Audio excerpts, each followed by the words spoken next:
Hello नमस्कार, welcome to Kargil news India में आस्था शर्मा। तो आइए आज की बड़ी खबरों पे नजर डालते हैं।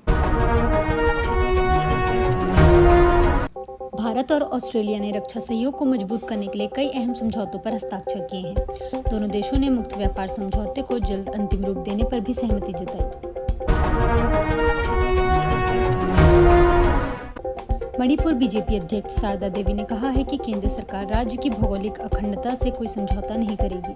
उन्होंने स्पष्ट किया कि कुकी जो समुदाय की अलग प्रशासनिक व्यवस्था की मांग स्वीकार नहीं की जाएगी। तमिलनाडु के मुख्यमंत्री सी जोसेफ विजय ने करूर दौरे के दौरान हालिया भगदड़ पर सवाल उठाते हुए पूछा कि क्या मौके पर पर्याप्त पुलिस बल तैनात था। उन्होंने आरोप लगाया कि इस दुखद घटना पर कुछ लोग राजनीतिक लाभ लेने की कोशिश कर रहे हैं। उत्तर प्रदेश की राज्यपाल आनंदीबेन पटेल ने कहा कि महिलाओं को आईएएस अधिकारी बनने से पहले एक कुशल मां बनने पर भी ध्यान देना चाहिए। उन्होंने कहा कि करियर की महत्वाकांक्षाएं परिवार और बच्चों की जिम्मेदारियों की कीमत पर नहीं होनी चाहिए। तृणमूल कांग्रेस के 3 पूर्व राज्यसभा सांसद सुखेंदु शेखर रॉय, सुष्मिता देव और प्रकाश चिक बड़ाइक बीजेपी में शामिल हो गए हैं। तीनों अब राज्यसभा उपचुनाव में बीजेपी के उम्मीदवार होंगे। पश्चिम बंगाल की मुख्यमंत्री ममता बनर्जी ने कहा कि अगर उन्हें चुप कराना है या टीएमसी को खत्म करना है तो पहले उन्हें मारना होगा। उनका यह बयान सियासी बहस का नया मुद्दा बन गया है। देश के प्रमुख थिंक टैंक सीएसडीएस को केंद्र सरकार से मिलने वाली फंडिंग में कटौती हो सकती है। जांच के बाद आईसीएसएसआर ने संस्था को मिलने वाले अनुदान पर रोक लगाने पर विचार शुरू किया है। केंद्र सरकार ने कहा है कि E25 यानी 25% एथेनॉल मिश्रित पेट्रोल पर फिलहाल केवल परीक्षण किया जा रहा है। देश में अभी चरणबद्ध तरीके से E20 ईंधन को बढ़ावा दिया जा रहा है। विदेशों में भगवान जगन्नाथ की रथ यात्रा को लेकर विवाद गहरा गया है। पुरी गजपति महाराज ने इसे परंपरा के विरुद्ध बताया, जबकि इस्कॉन का कहना है कि रथ यात्राएं शास्त्रों के अनुसार आयोजित की जाती हैं।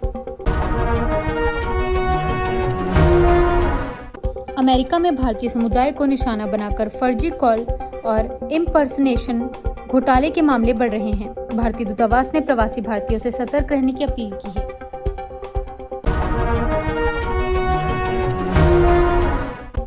अमेरिकी उपराष्ट्रपति जेडी वेंस ने कहा कि अमेरिकी नौकरियां पहले अमेरिकी नागरिकों को मिलनी चाहिए।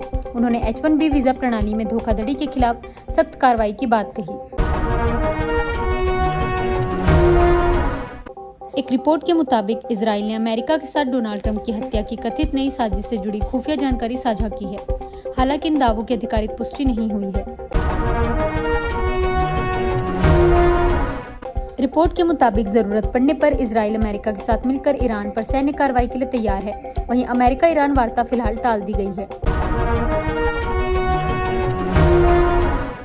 ओमान ने संकेत दिया है कि भविष्य में स्ट्रेट ऑफ हॉर्मज से गुजरने वाले जहाजों पर शुल्क लगाया जा सकता है। इससे वैश्विक व्यापार और तेल आपूर्ति पर असर पड़ने की आशंका जताई जा रही है। अमेरिकी चिप निर्माता माइक्रॉन ने 2035 अमेरिका में $250 अरब से अधिक निवेश करने की घोषणा की है। कंपनी AI मेमोरी चिप्स की बढ़ती मांग को पूरा करने के लिए सेमीकंडक्टर सप्लाई चेन को मजबूत करेगी। लेबर पार्टी के नेता पद की दौड़ में एंडी बर्नहम को 403 में से 322 सांसदों का समर्थन मिला है। इसके बाद उनके ब्रिटेन का अगला प्रधानमंत्री बनने की संभावना मजबूत मानी जा रही है। अमेरिका में ऑपरेशन हॉट बॉल के तहत गिरफ्तार 15 लोगों के अवैध रूप से रहने का खुलासा हुआ है। जांच में सामने आया कि भारत में बैठे एजेंट वीजा आवेदकों और नाबालिगों को विदेश भेजने का लालच देकर गिरोह में शामिल करते थे।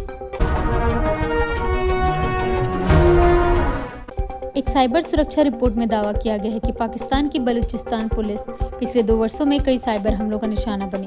रिपोर्ट में चीन और भारत से जुड़े बताए गए हैकर समूहों का भी जिक्र किया गया है। हालांकि इसकी स्वतंत्र पुष्टि नहीं हुई है।